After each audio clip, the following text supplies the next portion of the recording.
Apa kabar kalian? Aku harap kalian dalam keadaan yang baik-baik saja.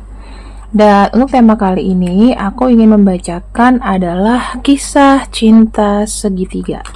Kisah cinta segitiga. Oke, kita akan lihat untuk kisah cinta segitigamu. Apa sih yang ada di pikiran seseorang dalam koneksi cinta segitigamu? Kita akan pakai kartu lindrik ya teman-teman. Oke. Aku melihatnya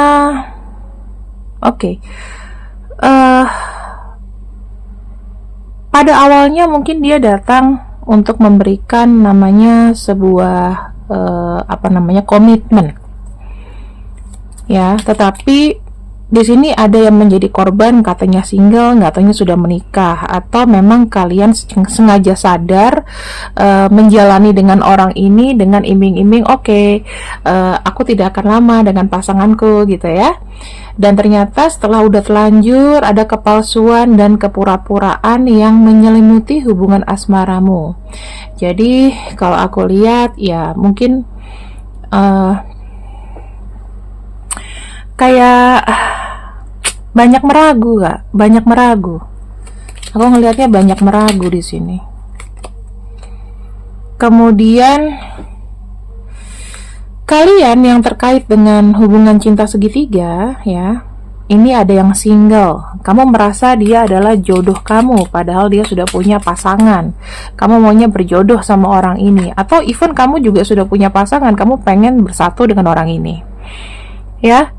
Hubungan cinta segitiga itu membuatmu tidak fokus pada hal-hal lainnya dalam hidup kamu. Jadi tidak hanya merugikan dirimu sendiri, namun bisa membuatmu budak cinta tidak berkesudahan. Jadi hubungannya memang toksik dan kamu tahu itu sebetulnya. Cuman kamunya denial karena udah ketutup cinta gitu loh. Kamu tahu pada akhirnya hubungan cinta segitiga itu pasti akan terancam. Ya, pasti akan terancam karena hubungan ini memang tidak berdasar. Dan jujur ya, akan ada timbul dendam, intrik, kebohongan dan lain-lain. Nah, teman-teman, cinta segitiga itu sebetulnya tidak hanya membuat pikiran kalian kalang kabut, tapi membuat hati kusut ya. Terus banyak sekali energi kamu yang drain di orang ini. Tuh ya. Kita lihat ya cinta segitiga. Energi tengahnya aware. Nah ini selalu ada energi hati-hati. Tahu nggak teman-teman energi hati-hati itu? Energi hati-hati adalah energi dimana ya hubungan ini tuh kayak tidak tenang, harus ada kewaspadaan dan lain-lain. Dan yang aku bisa lihat di sini ya, ketika kalian terkoneksi dengan seseorang ini, kayaknya kok kayak ada energi yang gini nih. Tahu apa nggak sih? Kayak ada energi yang hubungan kita nih nggak tahu kedepannya kayak apa gitu ya, nggak tahu kedepannya kayak apa. Nyawa adalah energi kembali membayar kebaikan karena pertolongan. Kamu suka sama dia karena dia baik, ada di sekitar kamu ya, dan mungkin dia datang dikala hidup kamu tuh lagi membutuhkan cinta, atau kamu lagi dalam keadaan terpuruk karena patah hati oleh seseorang. Itu bisa jadi ya, jadi itu kayak bergennya dia gitu loh, bergen penting gitu. Kenapa dibilang bergen penting Kak? Ya karena secaranya dia sendiri itu dia merasa kayak memang memiliki hak atas kamu karena dia datang dikala kamu lagi membutuhkannya. Kita lihat ya bagaimana energinya. Eight of Pentacles. Saya kayak menyium aroma energinya ini tuh masih berjalan ya antara kamu sama dia. Dan yang aku lihat ada kartu Two of Swords. Namun dari sisi dia, ketika kamu meminta kepastian itu dia sudah pusing, sudah oleng gitu. Kenapa? Karena dia masih mencintai pasangan, atau salah satu dari kalian, entah dua-duanya, masih tidak bisa melepaskan diri dari pasangan yang lama. Kenapa dia bertahan dengan pasangan yang lama? Karena memang seseorang ini itu bisa dibilang ada dan sangat yakin ya, pasangannya sangat yakin bahwa pasangannya itu nggak kemana-mana. Jadi kalau seandainya ya hubungan ini adalah hubungan cinta segitiga, maka yang akan dicari, yang akan dipersalahkan adalah kamu, bukan dari pasangannya, paham ya? Bukan dari pacar kamu ini. Sementara kamu di sini pengen adanya kebersamaan, dianya pusing tuh. Apa sih yang membuat dia itu mau ya mendekati kamu dikala dia sudah punya pasangan? Karena sudah lama ternyata dia suka sama kamu. Sudah lama, udah ngincer orang ini. Tapi dia sudah tahu bahwa aku tidak mungkin memiliki kamu. Nah, kartu The Star ini tuh kayak menunjukkan apa?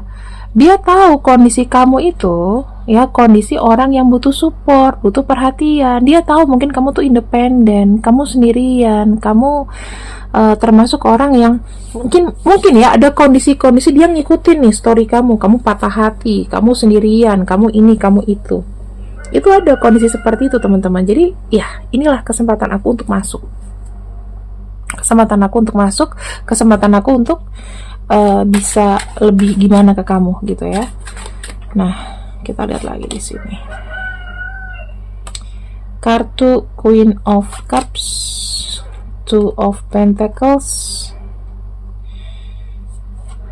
Seseorang ini datang kayak memberikan ini ya, kayak presentasinya oke. Presentasinya bagus, presentasinya oke. Memberikan kamu pertimbangan gitu ya. Sementara dia datang ke kamu ini memang tujuannya adalah yang penting terima dulu cintaku ya. Nah, kamu nanti akan kuistimewakan ketika kamu nurut. Dan di sini jujur dia pengen menjalani sama kamu, tapi lihat tidak ada kartu komitmen, tidak ada namanya kartu komitmen ya. Perasaan terdalamnya dia ke kamu seperti apa?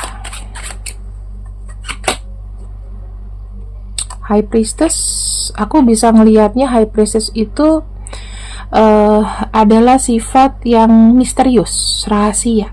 Dia tuh cuma mengikuti apa kata hatinya aja. Apakah dalam dia memang mencintai kamu, apa ya namanya, kayak mencintai itu dengan sepenuh hati sebetulnya, tapi berat untuk menuju ke masa depan. Yang penting gini loh, dia sudah menguasai fisik kamu. Dia tahu kamu sudah menerima cinta dia. Dan di sini kartu Ten of Wands itu menunjukkan apa? Berat ke depannya. Dia tahu ini akan menjadi sebuah rintangan besar, tapi dia cinta kamu, dia suka kamu. Apakah dia bisa berjanji, Kak? Dia gimana ke aku? Berjanji, Kak? Aku ngelihatnya di sini ya, sorry teman-teman. Ya, kamu akan diberikan namanya masa depan. Kamu akan diarahkan untuk berpikir yang baik-baik dan positif. Sementara kenyataannya adalah seperti ini. Sangat sulit bagi dia untuk bisa benar-benar memberikan kepastian gitu loh di hubungan ini. Ya. Kita akan buka.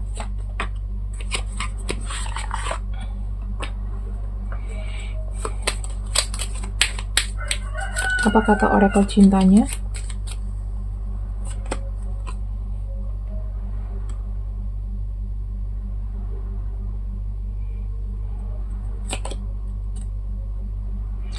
Dia akan menggemakan kata-kata cinta kepada kamu. Dia akan menggemakan bahwa kita ini adalah apa ya, bahwa kamu adalah the one and only.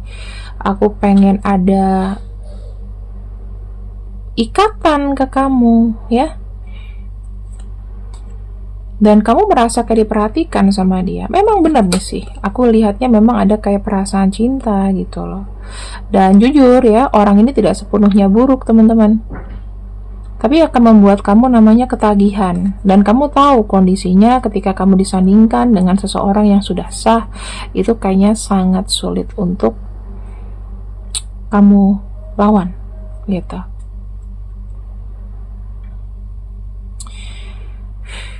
Dia membuat kamu tuh jadi kayak kamu ngejar dia, kamu membutuhkan dia. Dan ini aku lihat ya, orang-orang yang dengan cinta segitiga biasanya kalau dia wanita, dia sangat jauh dengan sosok ayah, makanya dia mencari itu. Even itu orang sudah punya pasangan atau apa, tapi kamu mengejar sosok ini karena dengan dia, walaupun kamu cuma jadi selingkuhan atau apapun, tapi kamu mendapatkan ketenangan. Dan ini sakit. Ibaratnya, maaf ya, kamu lagi sakau nih, disembuhkannya bukan dengan terapi gitu, tapi dengan dikasih obat yang dosisnya sama. Ya gimana bisa sembuh? Jadinya kan akan ketagihan. Nah ini yang terjadi. Kita lihat gimana ke depannya. Tuh kan, teman-teman. Saya ngelihat hubungan antara kamu dengan dia, ya cepat atau lambat, berakhir begitu saja. Tanpa ada say goodbye, tanpa ada perpisahan, tanpa ada penjelasan. Ya, jadi hubungan ini tuh kalian bangun dengan benar-benar susah payah. Kalian mengalah buat pasangan yang selalu dibanggakan sama dia.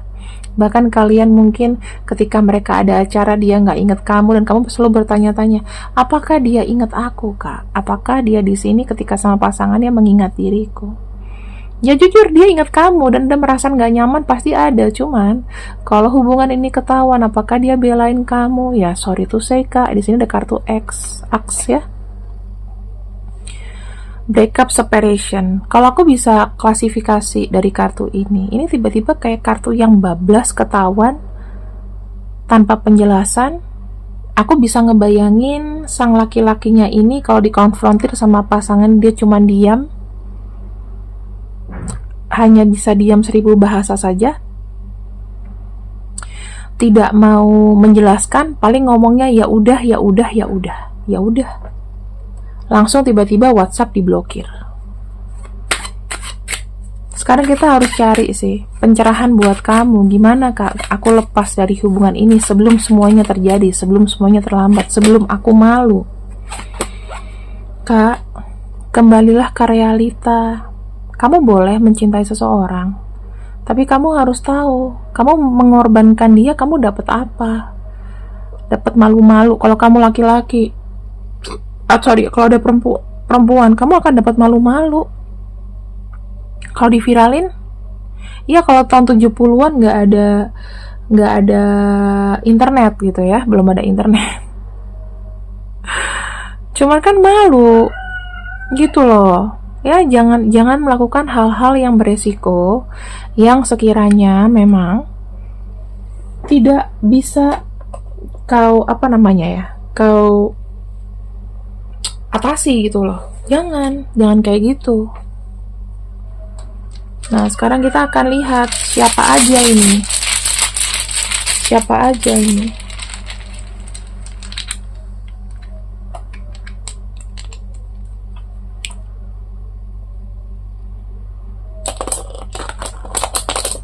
Jika memang ada nama kamu atau nama dia, segera putuskan ya.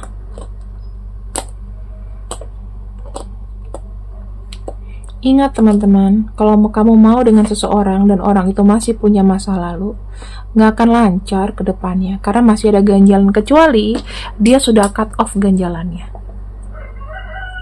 So semuanya sekarang kembali ke kamu, ya. Kamu di sini mau dengerin kataku atau enggak juga nggak apa-apa. Karena yang aku bisa lihat di sini adalah kalian tuh sama aja kayak menggali lubang kesakitan kalian sendiri gitu loh. Dan itu nggak bagus buat kalian. Saran aku, cobalah untuk berpikir lebih jernih. Ini udah modern ya, era modern. Kita nggak boleh terlalu fokus dengan hal-hal yang mungkin membuat kita tuh ngestagnansi, ya, ngebuat hubungan kita dengan kita kan nambah musuh jadinya, gitu ya. Nanti kita dibenci ya. Kalau misalnya nanti pasangannya ini orangnya lurus, kalau dia pakai black magic, kamu diapa-apain, siapa yang nanggung? apakah pacar kamu ini? Enggak, aku rasa. Ini orang handsop atau alias kabur. Kamu harus nanggung semuanya sendiri. Ketahuan bawa diri sendiri-sendiri. Oke? Ini aja pesan dari aku. Bijak-bijaklah dalam memilih pasangan. See you when I see you. I love you. Bye-bye.